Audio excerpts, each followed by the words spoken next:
Terima kasih. Assalamualaikum warahmatullahi wabarakatuh. Selamat pagi, salam sejahtera untuk kita semua. Om Swastiastu, Namo Buddhaya. Teman-teman keagama yang sangat saya hormati, saya doakan sehat selalu. Sambil saya melihat teman-teman yang hari ini hadir. Ada Komo, tapi Komo wajahnya nggak kelihatan, malah kayak hantu itu. Iya. Kamu pakai solidaritas sosial untuk ketahanan pangan itu tulisannya lebih dominan dari wajahmu itu. Ical ini, waduh, ini memang apa ikat kepalanya apa itu bagus banget itu, ya. Mbak Isma, Mas Sri Muryanto, ada Mas Hardi, waduh ada banyak sekali nih. Bu Yami, Bu Asli, wah ada yang asli dan palsu ya. Asli atau Asti itu? Asli, kirain asli. Bu Emi, Mas Untung, makasih. Bung Sulaiman, Beli Putu, ya. Ada juga Pak Teguh, Bu Mary, saya mau sapa dulu satu-satu sampai selesai pokoknya. Bung Putra apa kabar? Mau ketemu terus tiap hari sama beliau ini. Bung Patah, makasih. Patah tumbuh yang berganti. Oh, Patah Ansori. Aduh, makan apa itu? Bagi-bagi dong. Pangan terus kita sekarang ini ya. Terus makan ini. Teman-teman. Ya, Gusti Putu Diva semuanya. Baik. Saya sebenarnya punya paparan singkat, boleh nggak ya saya paparin aja? Maksud saya biar kita bicara apa itu ketahanan pangan. Sebenarnya saya nggak mau dongeng panjang-panjang, tapi ketika ada kesempatan mungkin bisa diobrolkan. Bisa kelihatan nggak ya? Mas, bisa, sudah. Bisa. Oke, terus next. Saya mau cerita aja sebenarnya aksi dari kawan-kawan keagama menurut saya bagus ya. Tapi dalam situasi seperti ini sebenarnya jadi momentum buat kita, kawan-kawan keagama semua untuk bicara soal betul-betul kita tahan soal pangan ini. Maka kita perlu mengantisipasi terjadinya bahan pangan dan asupan gizi. Sekarang dengan pandemi ini banyak orang yang sedikit abai. Saya lagi minta teman-teman dari PKK, terus kemudian mereka kawan-kawan muda, ibu-ibu yang di rumah untuk nanam sendiri. Sebenarnya kita ingin dorong sampai tingkat siapa sih yang hari ini butuh perhatian gizi. Setidaknya balita dan ibu hamil. Maka momentum ini sebenarnya sekali pukul semuanya akan bisa jalan. Dan kawan-kawan sudah bergerak mulai dari gerakan cantelan itu keren banget, mulai tanam-tanam, advokasi setiap rumah tangga sehingga jadi champion-champion untuk mau mandiri sisi pangan, maka kebutuhan ini bisa kita penuhi sendiri. Nah ini kita bisa berdikari lah gitu. Lanjut. Maka berikutnya adalah bagaimana ketersediaannya kita siapkan, keterjangkauan aksesnya bisa, distribusinya stabil, konsumsi dengan aneka ragamnya ada, kualitas kuantitasnya cukup. Saya kira kita bisa tahan kalau kita punya ini semuanya. Termasuk tentu kesempatan buat pangan lokal bisa mendapatkan ruang pada kondisi pandemi ini. Lanjut. Maka teman-teman, ada sisi ketahanan tapi bisa nggak sebenarnya kita berdaulat? Pangan kita yang butuh daulat, butuh mandiri, itu penting karena gini, ada beberapa yang hari ini menjadi perhatian Indonesia kalau kita bisa ngomong soal pangan. Minimal gula kita belum mandiri, apalagi terigu nggak ada di kita. Uji coba tentu belum berhasil. Tapi teman-teman tahu nggak kalau porang sekarang menjadi tanaman idola?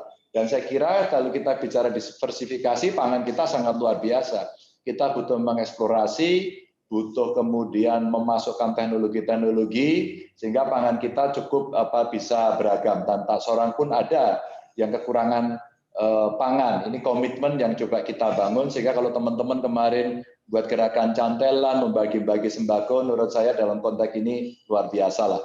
Ini kita bicara apa yang mesti kita siapkan dan teman-teman kita kira-kira bisa ngambil peran di mana. Lanjut. Nah, sistemnya mesti ada subsistem ketersediaan, baik dari sisi produksi dalam negeri, impor maupun cadangan. Yang impor itu garamnya impor, gulanya impor, bawang putih impor, kedelai impor, ya ini nampaknya mesti kita siapkan substitusinya. Kalaulah itu dikatakan sebagai tanaman subtropis dan kita tidak bisa menanam, maka kita bisa mencari substitusinya. Meskipun tentu kita tidak anti impor, ketika beberapa bisa kita substitusikan atau kita boleh impor tapi tidak terlalu banyak-banyak, maka menurut saya itu cukup. Dan subsistem distribusi ini dari sisi fisik dan ekonomi, maka penting untuk membangun pasar-pasar pangan di banyak tempat sehingga penentuan harganya itu tidak hanya bergantung pada Jakarta, tapi bisa di tempat masing-masing. Lalu subsistem konsumsi dan keamanan, ini pada kualitas pangan, keseimbangan gizi, mutu, keamanan, termasuk diversifikasi. Nah yang terakhir ini masih agak sulit. Kalau nggak nasi rasanya enggak, kecuali udah tua dan punya penyakit gula. Lanjut. Nah konsumsi dan keamanan ini tentu bagaimana kawan-kawan bisa menjamin cukup gizi pangan bagi individu. Menjamin juga keamanan produk pangan yang layak konsumsi. Teman-teman di BPOM saya kira kerjaannya tidak mudah untuk memonitor peredaran makanan yang kita konsumsi bisa menjadi sesuatu yang aman. Mengedukasi masyarakat untuk mengkonsumsi pangan B2S2 beragam, bergizi, seimbang, dan aman. Mengenali potensi pangan lokal dan pengembangan melalui usaha pangan dan tentu gerakan diversifikasi. Kenyang tidak harus nasi. Ini kita garis bawahi. Maka tadi saya sampaikan kalau nggak nasi rasanya nggak enak. Kita bisa kenyang dengan yang lain. Hanya butuh lidah dan perut ini kita latih. Hanya butuh latihan saja kok gitu. Lanjut. Maka kemudian pada saat pandemi ini kami mencoba, ini minimal uji coba saya, ada kawan-kawan juga kemudian menindaklanjuti, ada gerakan cantelan sebenarnya ketahanan pada level komunitas atau mungkin pada level pemerintahan ya desa, RW, RT begitu ya. Sehingga saya mencoba membuat satu rekayasa di tingkat bawah secara bottom up. Ada ketua RW, maka mereka bicara bidang ekonomi, bicara bidang sosial keamanan, bicara kesehatan dan hiburan. Hiburan ini untuk meningkatkan imun. Nah, bidang ekonomi kita dorong agar mereka bisa punya lumbung-lumbung pangan. Nah, inilah peran kawan-kawan yang di beberapa tempat kemarin saya dikirimi gambarnya bagus banget dan itu bisa kita adopt sebagai lesson learn untuk kita bareng-bareng belajar soal ketahanan pangan ini. Lanjut. Maka teman-teman, kami mencoba pengalaman minimal bukan sebagai ketua umum agama, tapi berpindah sebentar jadi gubernur begitu. Pemprov Jateng mendorong sektor pertanian ini diperlukan integrasi dan sinergi dari akademisi, bisnis atau dunia usaha, pemerintah, komunitas atau masyarakat atau kelembagaan. Sebenarnya ya pentahelix lah gitu ya. Dan banyak kemudian champion-champion yang menjadi pionir untuk menjadi petani-petani muda. Mereka nyebut dirinya petani milenial. Maka itu ada contoh ya di bawah itu, satu mereka gambar bertani lumayan modern begitu, terus kemudian ada model greenhouse dan saya menemukan seorang anak muda sekolah di luar negeri, dia sekolah arsitek tapi maunya bertani dan gunakan teknologi bagus banget, dia hanya tanam satu komoditas saja melon dan melonnya sekarang selalu sold out, semua dikirim ke Jakarta. Artinya pada sisi-sisi itu sebenarnya anak-anak kita hebat-hebat. Apalagi kalau dicangkok dengan kegiatan keagama dan mereka yang punya ekspertis di sini untuk bisa mendampingi. Lanjut. Nah ini solidaritas pangan ini menurut saya menjadi isu yang cukup menarik agar kekurangan pangan tidak terjadi, agar teriakan masyarakat bahwa saya nggak bisa makan itu kita eliminasi agar tidak muncul, dalam arti tidak ditutupi tapi dipenuhi. Maka aksi solidaritas pangan ini muncul sebagai reaksi sosial terhadap dampak dari COVID-19 dan keberadaannya didasari kepedulian sosial dan kesetiakawanan sosial. Kira-kira kalau Pancasilanya apa ya? Kemanusiaan yang adil dan beradab gitulah. Lanjut. Nah ini beberapa solidaritas saya kira sudah dibangun beberapa kawan-kawan di level sampai tingkat desa.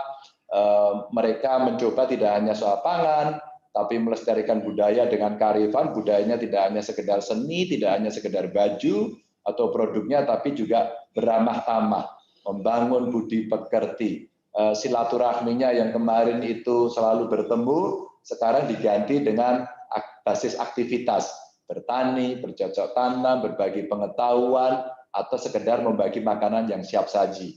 Meningkatkan kemampuan kesadaran rasa keberagaman, dan meningkatkan kepedulian dan peran serta dari masing-masing komunitas atau pribadi. Dan meningkatkan rasa memiliki dan tanggung jawab. Saya kira ini penting untuk kita membangun kekuatan yang punya daya kohesi di antara kita semua sehingga kita bisa menjadi kuat atau tahan, resilience gitu ya, menghadapi situasi pandemi ini. Lanjut.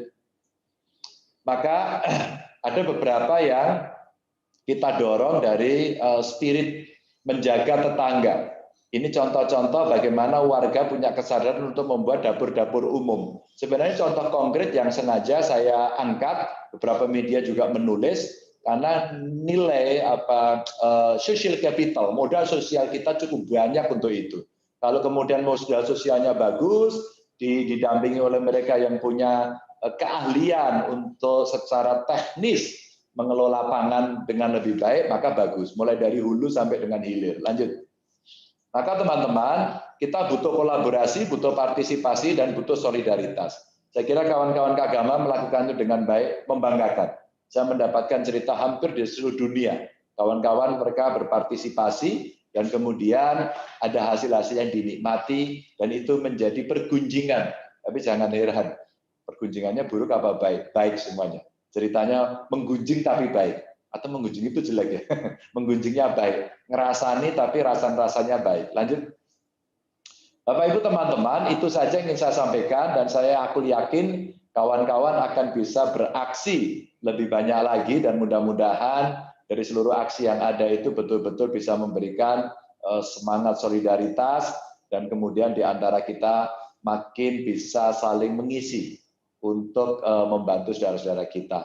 Tetap semangat, jaga kesehatan, jangan lupa selalu pakai masker agar kita bisa menjaga diri, menjaga saudara, menjaga keluarga, menjaga orang-orang tersayang. Terima kasih. Assalamualaikum warahmatullahi wabarakatuh. Om Santi Santi Santi Om.